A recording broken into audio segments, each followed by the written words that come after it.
কি খবর? নিজে যে খুব ভিআইপি মনে করতেছে।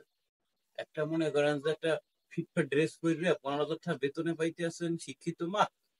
নিজের খুব শিক্ষিত মনে করতেছেন, খুব বড়লোক মনে করতেছেন, 15,000 টাকা পাইতেছেন বেতন।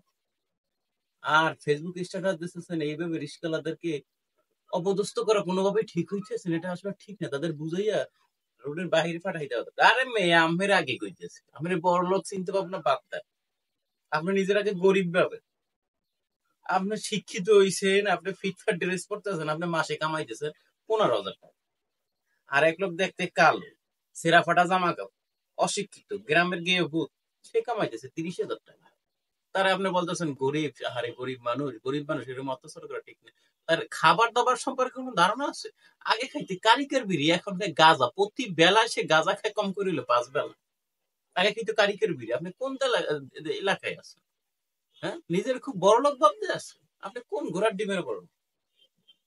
রিস্কাওয়ালাদের উপরে যে আপনার এত সহমর্মিত দেখাচ্ছেন, তাদের সম্পর্কে কোনো আইডিয়া আছে তারা কি খায়?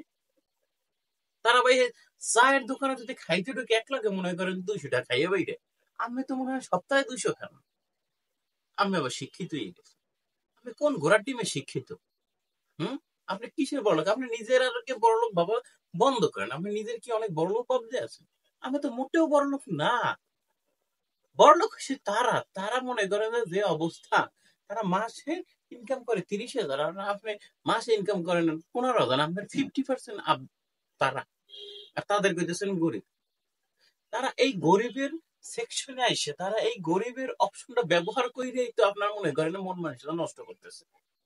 আপনার আবেগ নিয়ে খেলা করতেছে। আপনি মনে করতেছেন যে কি অবস্থা, তারা তো খুব গরিব, তারা খুব গরিব। ফেসবুকে যদি কোনোভাবে একটা রিস্কা ভাঙ্গা, রিস্কা আটকের একটা ফেসবুকে পোস্ট করে, তাহলে আপনার এখানে ঢুকে সেখানে আপনার আপনার মনের যে আবেগ আৎফুল্ল হইয়া আপনি পোস্ট করেন, না হারে গরিব মেয়েরা ঠিক না। কেটা গরিব? নিজের বড়লোক ভাবা বাদ দেন ভাইরে। আপনি নিজের আর বড়লোক ভাববেন না। ছোট্টই পড়লেই যে বড়লোক হয়ে যায় এমন কোনো প্রমাণ বিশ্ব রেকর্ডে নেই। হইতে পারে আপনার ড্রেসের দিয়ে বড়লোক, আপনি এটা কিনছেন কোনোভাবে টাই টুই করে, একটা সিস্টেম করে আপনি কিনে লইছেন একটা ড্রেস। লঙ্গি পরে তো আপনার একটা ফুটনি দেখাই খাইতে পারতেছে। আপনি তাকে ছোট লোক গরিব ভাবার তো কোনো অপশন নাই। এখনো পয়েন্ট আছে, যে হারে রিস্কা বাড়ছে, যে হারে রিস্কা বাড়ছে ঢাকা শহর, আপনি কখনো রিস্কার জ্যামে পড়ছেন? আপনি একটা ছোটখাটো একটা প্রাইভেট কার লয়ে ঢোকেন না, আপনি অত দূরে দরকার নাই। হুম, একটা আপনার সাইকেল লয়ে ঢোকেন, দেখবেন যে মে ভাই কি যে একটা অবস্থা, ডাইন দিয়ে ঢুকাই দিয়ে বাম দিয়ে ঢুকাই দিয়ে, মানে বাঘের মতো। সে রং সাইডে ঢুকাইয়ে বলবে যে কিরে মামা, আমি তো ঠিক সাইডে আছি, আপনি ঢুকাইছেন কেন? গরিব দিককে আমাকে লাগেই পারলেন। আমি অবাক হয়ে যাবেন, তাজ্জব হয়ে যাবেন। তাদের কথাবার্তা লিমিটেশন, তাদের কথাবার্তা স্ট্রাকচার খুবই আপডেট। তারা আবেগ একটাই গরিব। ওমা তারা কিসের গরিব? তার ইনকাম আছে 30,000 টাকা। আজকে সরকারি চাকরিও মানুষ ধনুর হয়ে যাইতেছে, 30,000 টাকা ইনকাম করতে পারতেছে না। সে মনে করেন যে ভাই দেশে এখন বদলা দেওয়ার মানে লোক পাইতেছে না।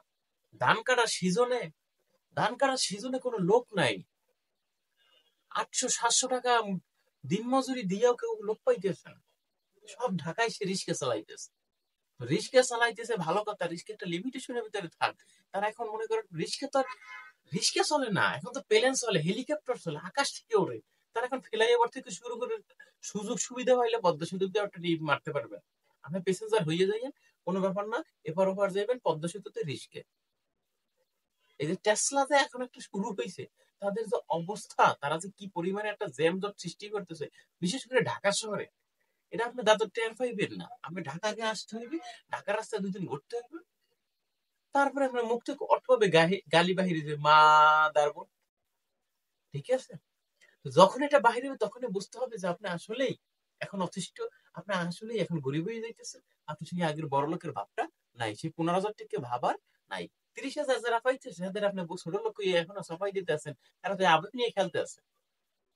তাদের যে অবস্থা, তাদের যে ভঙ্গি, তাদের যে বেদনা, তাদের যে দুঃখ, তাদের যে কষ্ট, এটা বোঝার মতো তৌফিক আপনার আল্লাহ দেয়।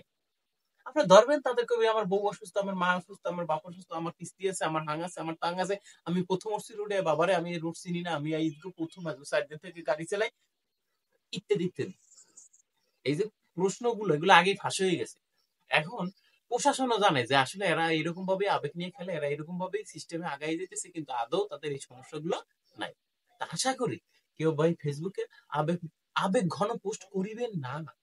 আগে তাদের অতিষ্ঠতার শিকার হন, তারপর বুঝেন বাস্তবতা কঠিন এবং বাস্তবতা নিয়ে একটু চিন্তা ভাবনা করেন।